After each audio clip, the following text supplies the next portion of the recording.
One of our very important maps, of course, is the map of our state, Massachusetts.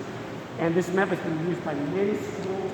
It allows students to walk in their socks on this map, identifying different places, trying to find out about the physical and the human geography, and really try to understand our state as best we can. And you can see it right here, stretching through the entire region. Accompanying this map is a set of materials, for example, apples, showing where Johnny Appleseed lived and propagated the idea of apples, right there. And these cards accompany the maps as well, and these props. And then, of course, very important to speak to our students is about the Quabbin Reservoir. The Quabbin Reservoir in west central Massachusetts is a reservoir that was created in the 1930s. It displaced large numbers of people, and the reason for that was to provide water, which now travels from the Quabbin via underground system towards Massachusetts. This is still a continuing tension between the western part of our state, Quabbin, because many of these houses are underwater to this day, and the success in economic development in Boston. And so these are some of the contradictions that states and regions have to face as they go through. We have 351 cities and towns in Massachusetts. We would have 4 more if it weren't for the Quabbin. Mm-hmm. And then, of course, going further to this, here, incidentally, is a little shoe indicating the Boston Marathon. And when we place it close to the Charles River, I think that's where it is, where the Boston Marathon starts and races towards Boston. The Charles River itself, very well known, but often only associated with the city of Boston, actually starts just a little north of Milford and winds its way through towards Boston. One of the issues that it illustrates very clearly is the significance of rivers in the development of cities.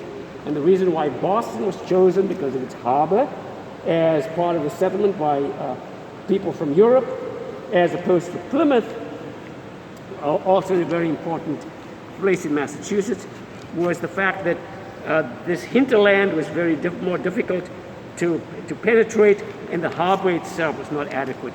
So we look at these and we try to get an understanding of how these cities developed and what changes have come about. And I have moved the shoe back over to Brockton, where the shoe size was invented and tens of thousands of jobs were created.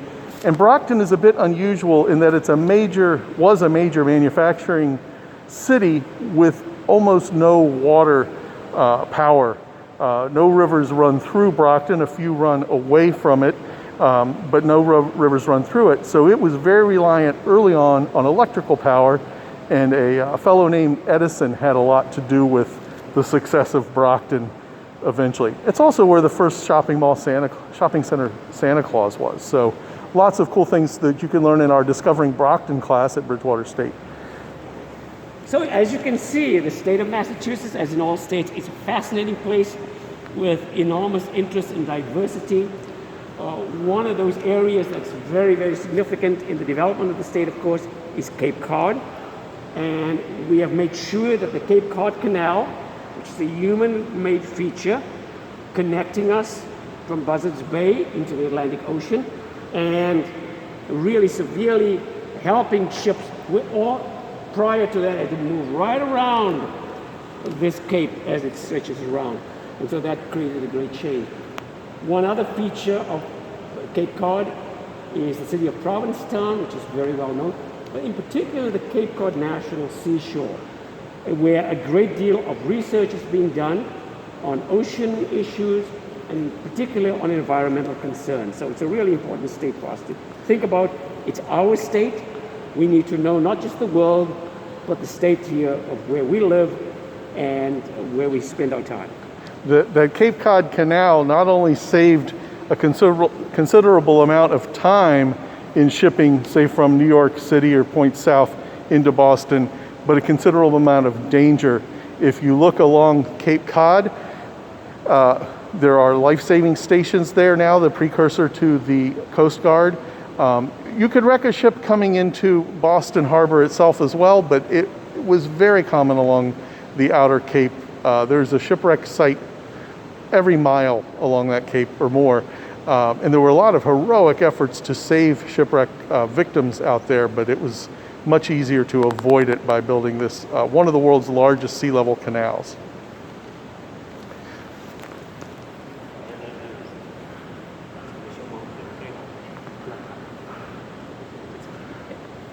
That's pretty good.